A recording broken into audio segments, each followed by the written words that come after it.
అదే RTV app వార్తల్ని క్షణాల్లో చదివే అవకాశం ఉంటుంది. ఒక న్యూస్ పేపర్, ఒక టెలివిజన్ ఛానల్ మీ చేతుల్లో ఎప్పుడూ ఉంటాయి. పిసిసి అధ్యక్షురాలు వైఎస్ షర్మిలారెడ్డి గారు ఆదేశానుసారం మేము ఈ రోజున దేశం అంతా కూడా రాహుల్ గాంధీ గారు ఆదేశాలు కూడా ఇవ్వడం జరిగింది.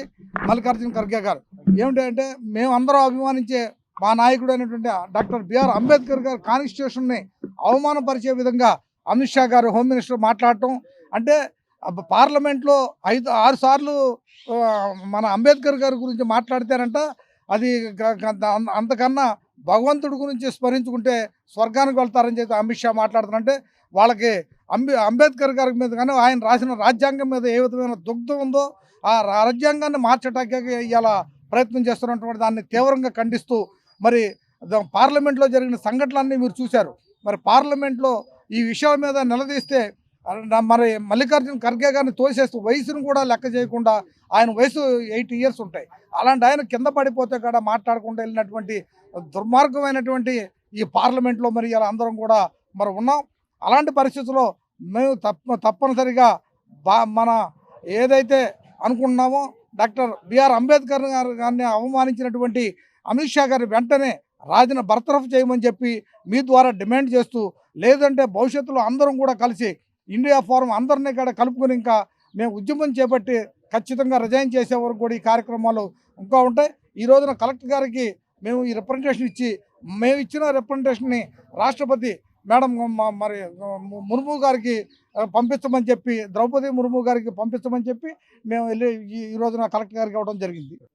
గత 200 సంవత్సరాల నుంచి అత్యంత ప్రభావితమైనటువంటి వ్యక్తి ఎవరు అని పరిశీలన చేసినప్పుడు ప్రపంచంలో మొదటి స్థానంలో డాక్టర్ బాబాసాహెబ్ అంబేద్కర్ గారు నిలబడ్డారు. అందుకే ఆయన్ని ప్రపంచ మేధావి అంటారు.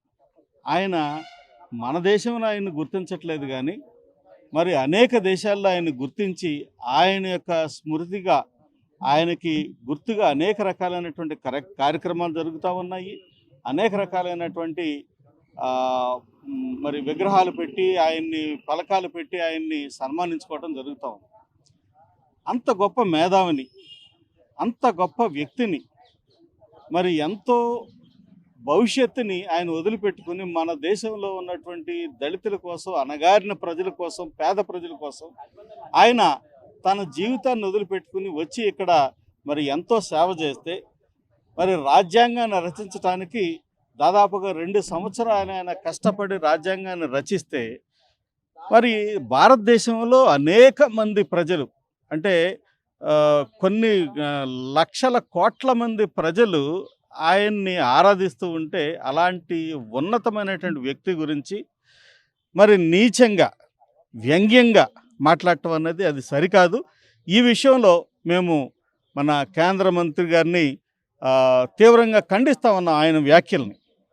ఆయన వ్యాఖ్యలు బాబాసాహెబ్ అంబేద్కర్ గారిని అవమానించే విధంగా ఉన్నాయి. అలాగే యావత్ భారతదేశంలో ఉన్నటువంటి దళితులను అవమానించే విధంగా ఉన్నాయి. కాబట్టి ఈ వ్యాఖ్యలు మేము తీవ్రంగా ఖండిస్తూ ఉన్నాము. ఆయన మరి బేషరతుగా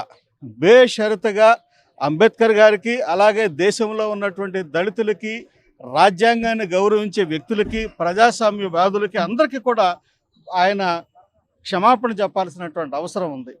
కాబట్టి మరి ఈ విషయంలో మేమందరం కలిసి పోరాటం చేస్తూ ఉన్నాం. మా కేంద్ర నాయకత్వం మరి రాహుల్ గాంధీ గారు, అలాగే షర్మిలారెడ్డి గారు, మల్లికార్జున ఖర్గే గారు, సోనియా గాంధీ గారు అందరూ కూడా ఈ విషయాన్ని చాలా సీరియస్గా తీసుకున్నారు. మేమందరం కూడా ఇతర పార్టీలను కలుపుకుని ఖచ్చితంగా ఇది పెద్ద ఉద్యమంలాగా చేయటానికి మరి మేము ముందుకు వస్తూ ఉన్నాం.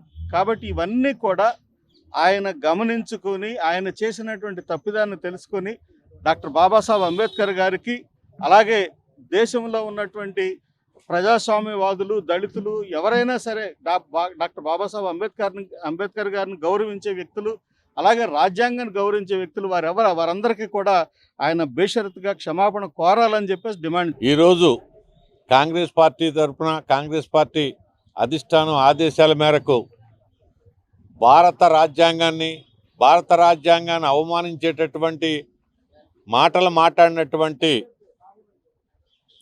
పార్లమెంట్లో అలాంటి మాటలు మాట్లాడినటువంటి అమిత్ షా గారిని ఎమ్మటే డిస్మిస్ చేసి ఈ దేశం యొక్క గౌరవాన్ని నిలపాలని చెప్పనని కాంగ్రెస్ పార్టీ డిమాండ్ చేస్తూ ఉంది.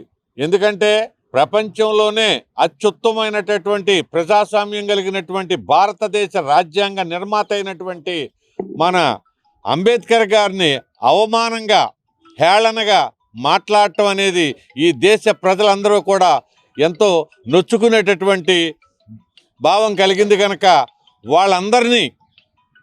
వాళ్ళందరి మనోభావాలకి అనుకూలంగా హోమ్ మినిస్టర్ గారు అయినటువంటి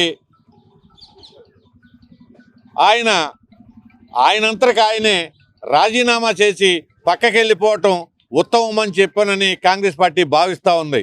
ఎందుకంటే ఆయన మాట్లాడిన ప్రదేశం కూడా